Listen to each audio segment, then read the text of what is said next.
कक्षा नवम सामाजिक विज्ञान नागरिक शास्त्र पाठ 3 हमारा भारतीय संविधान निर्माण। इस संविधान निर्माण के में भारत के अनेक महापुरुषों का बड़ा योगदान रहा है।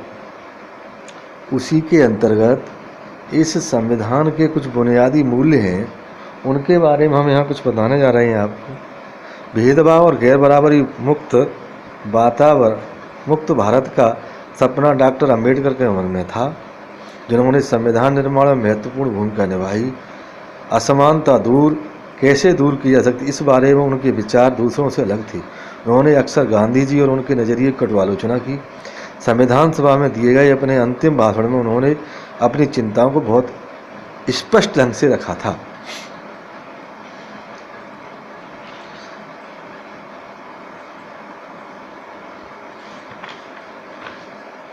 संविधान का दर्शन जिन मूल्यों ने स्वतंत्रता संग्राम की प्रेरणा दी और उसे दिशा निर्देश दिए तथा जो इस क्रम में जांच परख लिए गए थे, वे ही भारतीय लोकतंत्र का आधार बने।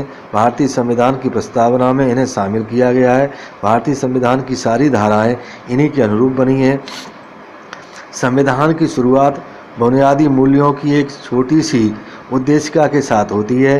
इसे संविधान की प्रस्तावना या उद्देशिका कहते हैं। अमेरिकी संविधान की प्रस्तावना से प्रेरणा लेकर समकालीन दुनिया के अधिकांश देश अपने संविधान की शुरुआत एक प्रस्तावना के साथ करते हैं। आइए हम अपने संविधान की प्रस्तावना को बहुत सावधानी से पढ़ें, उसमें आए प्रत्येक महत्वपूर्ण शब्द के मतलब को समझें। संविधान की प्रस्तावना लोकतंत्र पर एक खूबसूरत कविता सी लगती है। इसमें वह दर्शन शामिल है जिस पर पूरे संविधान का निर्माण हुआ है। यह दर्शन सरकार के किसी भी कानून और फैसले के मूल्यांकन और परीक्षण का मानक तय करता है।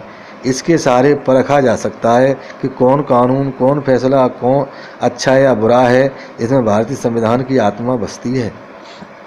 भारतीय संविधान की उद्देश्य का प्रस्तावना इस प्रकार है।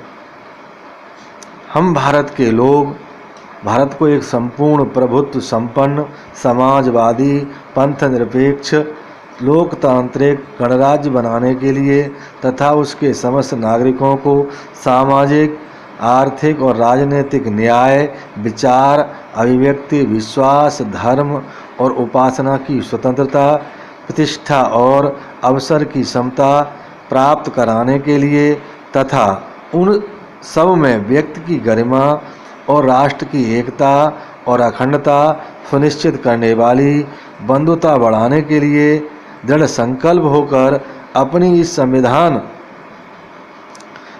संविधान सभा में आज तारीख 26 नवंबर 1949 को एतद द्वारा इस संविधान को अंगीकृत, अधिनियमित और आत्मसमर्पित करते हैं।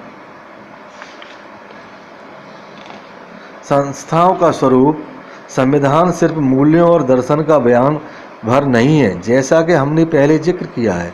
संविधान इन मूल्यों को संस्थागत रूप देने की कोशिश है, जिसे हम भारत का संविधान कहते हैं। उसका अधिकांश हिस्सा इन्हीं व्यवस्थाओं को तय करने वाला है। यह एक बहुत ही लंबा और विस्तृत दस्तावेज है, इसलिए समय समय पर इसे नया रूप देने के लिए इसमें बदलाव की जरूरत पड़ती है।